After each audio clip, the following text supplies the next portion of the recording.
आए खोटे सन्यासी बड़े डिम्बधारी आया ने बिडिम्बधारी એટલે કે બિલકુલ ખાઈ પીને લઠ અને એવા ડિમ્બધારી એટલે કદ ફટે સાધુ ભગવા વસ્ત્ર ધારણ લાંબી દાઢી લાંબી જટાઓ આવા જટાધારીના સાધુના વચ્ચે પધાર્યા તા જાય કે ખોજિયા કહે જાણતે હમ સબ એ લોકોને પૂછ્યું પરમાત્માના વિષયમાં જાણો છો તો કે બધું જાણી તાતું તો આઈ જાય રહી જાય અને જ્યારે એવા શબ્દ ગયા ત્યારે દેવચંદ્રજીની બેસાડીને જ્ઞાન આપે મંત્ર આપે છે કોઈક દિન તારે ફેર ચલે જાગા ઓર ત્યાં કોઈક દિવસ રોકાયા ત્યાં કોઈ જ્ઞાનની વાતો નહીં જે વાતો થઈ દુનિયાની વાતો આવું ખાવું આવું રહેવું આવું જીવવું એટલા સુધી પણ પારની વાતો કોઈ થઈ જ્ઞાનની વાતો નહીં થઈ ત્યારે દેવચંદ્રજી ત્યાંથી નીકળીને ત્યાંથી આગળ પડે છે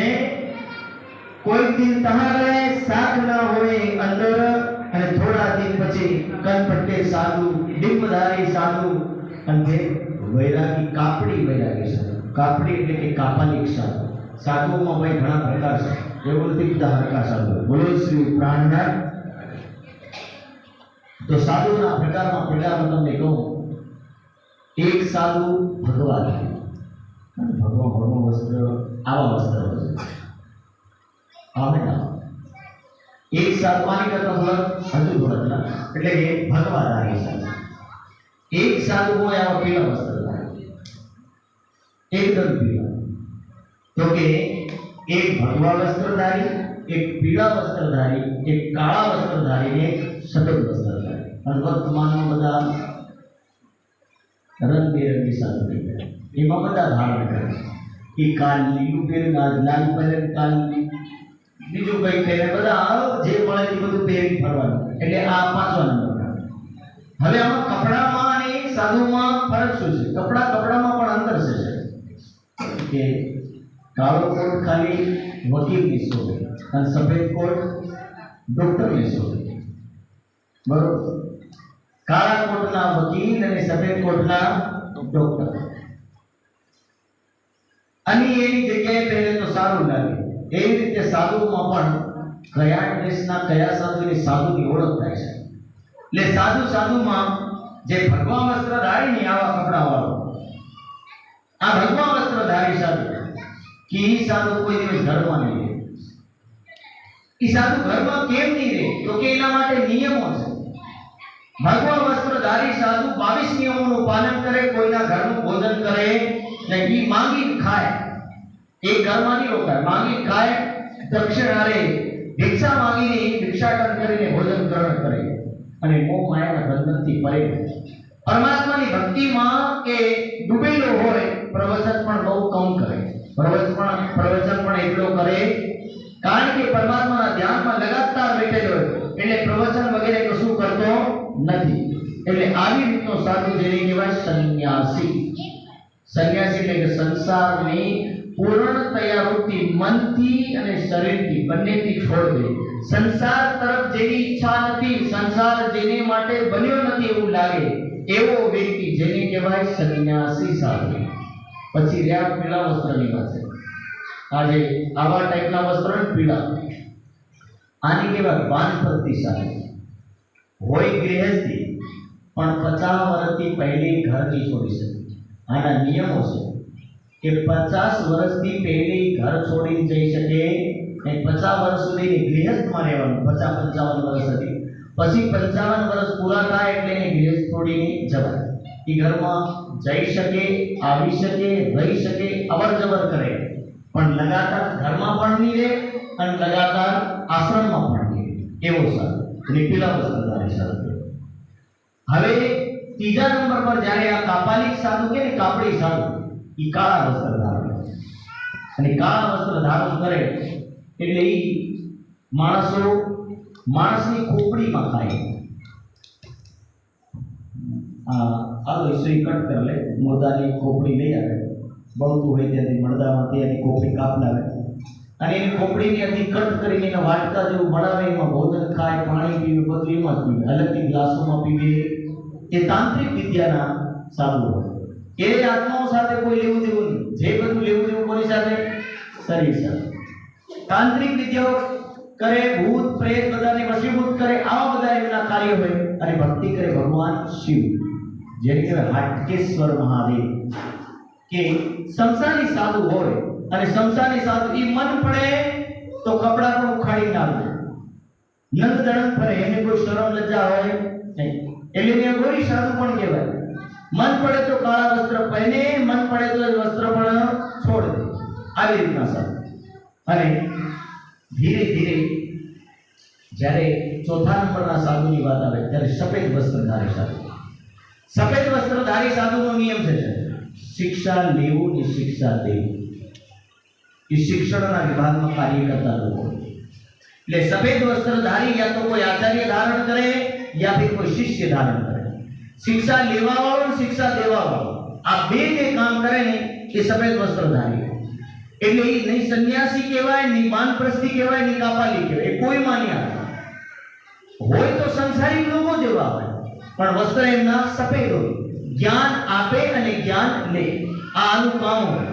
એટલે એ અધિકતર લોકો ગુરુકુલોમાં રહેતા હોય અને આવા વસ્ત્રો ધારણ કરતા હોય. એટલે એ સફેદ વસ્ત્ર ધારણ કરવા વાળા સાધુઓ હોય. અને અત્યારે તો બધું ભેગું છે કે કોણ ગુરુકુલનો આચાર્ય અને કોણ ગુરુકુલનો આચાર્ય નથી, કોઈ ભણાવવા વાળો છે કે વગર ભણાવવા વાળો. આદા તો જેની ખબર નથી કે સફેદ વસ્ત્ર ધારણ કરવા જોઈએ કે નહીં જોઈએ, પછી પીળા વસ્ત્ર ધારણ કરવા જોઈએ કે નહીં જોઈએ, બધું ભેગું ચાલી રહ્યું. જે કે તે પીળો વસ્ત્ર પણ પહેર લે, લાલ વસ્ત્ર પણ પહેર લે, ભગવા વસ્ત્ર પણ પહેર લે, બધા લોકો બધી રીતે તૈયાર થઈ જશે. એટલે હવે કોને શું કેવું હોય કઈ ખબર પડતી નથી. પણ પહેલાના જમાનામાં વસ્ત્રોથી ઓળખ પડે કે કયા ટાઈપનો સાધુ છે. તે આવી રીતે આ કાપાલિક સાધુઓની જોડે ગયા. સાહેબ વસ્ત્ર ના દેખી તિનમે પડે ઇન્દ્રિયન કે બસમાં, કે ઇન્દ્રિયોની વસીભૂત છે અને એટલા ખાવા પીવામાં ધ્યાન આલે, બીજું કોઈ આત્મા માટે કોઈ મહેનત કરતા નથી. ઇન ભાત મસ્જિદ में મુલ્લા की કરી સોબત. હિન્દુઓમાં કઈ નહીં મળ્યું, ખોજતા ખોજતા ત્યારે ક્યાં ગયા? મુસલમાનો પાસે. અને મુસલમાનોની પાસે જઈને મુસલમાનોની ખોજ કરે. મસ્જિદમાં જઈને પૂછ્યું કે પરમાત્મા ક્યાં છે? ત્યારે એ કહે છે કે ચોથા આસમાન, અને બાકી કે સાતમા આસમાન.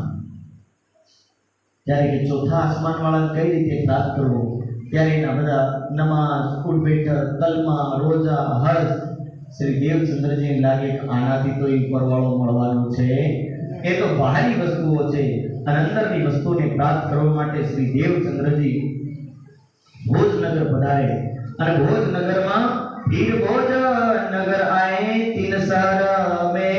भोजनगर में पधार्या साहेब. भोजनगर में एक साधु से જેનું નામ છે હરિદાસજી બાપુ. મહારાજ શ્રી હરિદાસજીના આશ્રમમાં પધાર્યા. હરિદાસજી ભાઈ ભગવાન માટે ઋતુની અનુસાર વસ્ત્ર બદલે છે.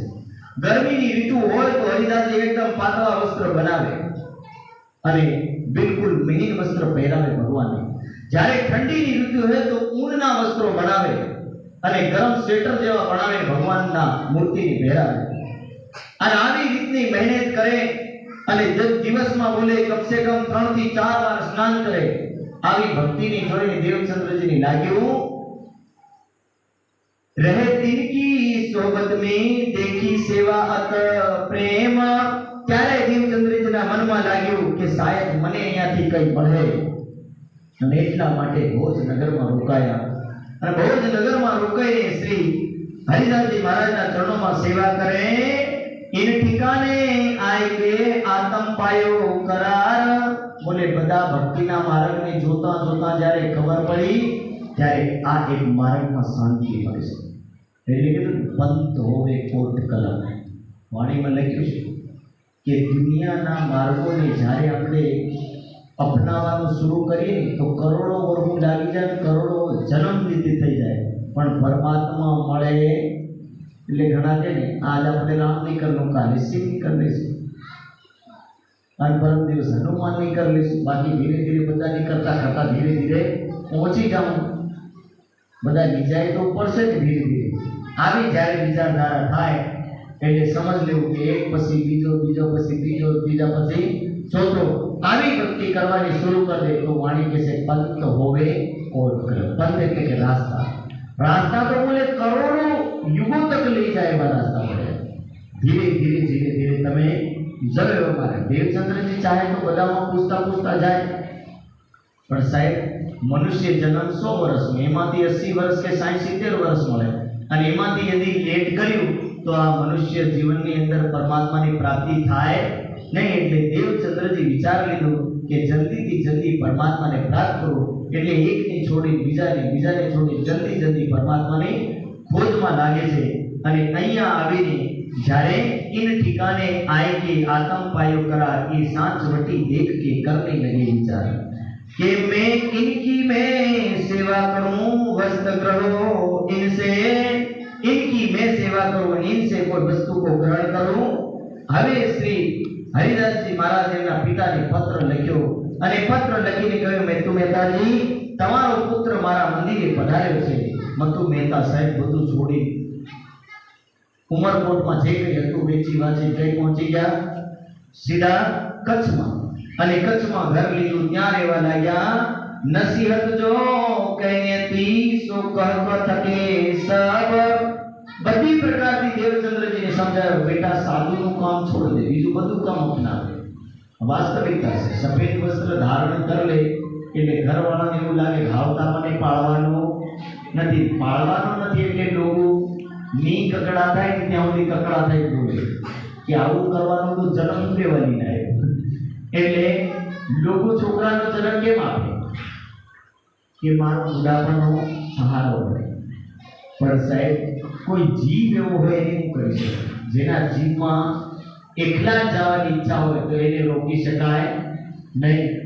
અને એટલા માટે આ દેવચંદ્રજીના મનમાં જે વૈરાગ્ય જાગૃત થાય ને, વૈરાગ્ય એટલે કે સંસારની પ્રતિ દ્વેષ, સંસાર એને બિલકુલ ભાવતો નથી, પરમાત્મા એને જોઈએ। અને આવી જે મનની અંદર ઈચ્છા છે નસીહત એટલે કે ઘણી બધી વાતો સમજાવી પણ દેવચંદ્રજી સમજતા નથી। देख साचे हरिदास जी इनको में मन में देव नाम सुमरन, आवी भक्ति करे घरना सेवा पूजा पाठ બધું દેવચંદ્રજી કરે। લીપન કાર્ય, બર્તન ધોવાના, કપડા ધોવાના, ગુરુજીની જે કઈ સેવા છે બધી ગુરુજીની સેવા કરે। નાવી સેવાની જોઈ અને હરિદાસજીના મનમાં થાય કે મારે કોઈ મંત્ર આપવો જોઈશે। અને મંત્ર આપવા માટે હરિદાસજી કહ્યું કે બેટા एक दिवस तू नाई धोई अने मुंडन करावी अने मंदिरे आवजो, हूँ तने मंत्र आपीश। मार्ग राधा वल्लभी में लेने नाम सुमरन, भद्र भेष होते श्री देवचंद्र जी विचार किया मन कि देवचंद्र जी आ वातनी मानी अने सवारमा जई अने मुंडन करायो। मुंडन करावीने सफेद वस्त्र धारण कर्या અને ગુરુજીના આસનની સામે જઈને આસન લગાડીને બેસી ગયા અને મંત્ર આપ્યું। શું મંત્ર આપ્યું? ભજમન શ્રી વૃંદાવન કુંજ વિહાર નિત્ય વિલાસ કે મંત્ર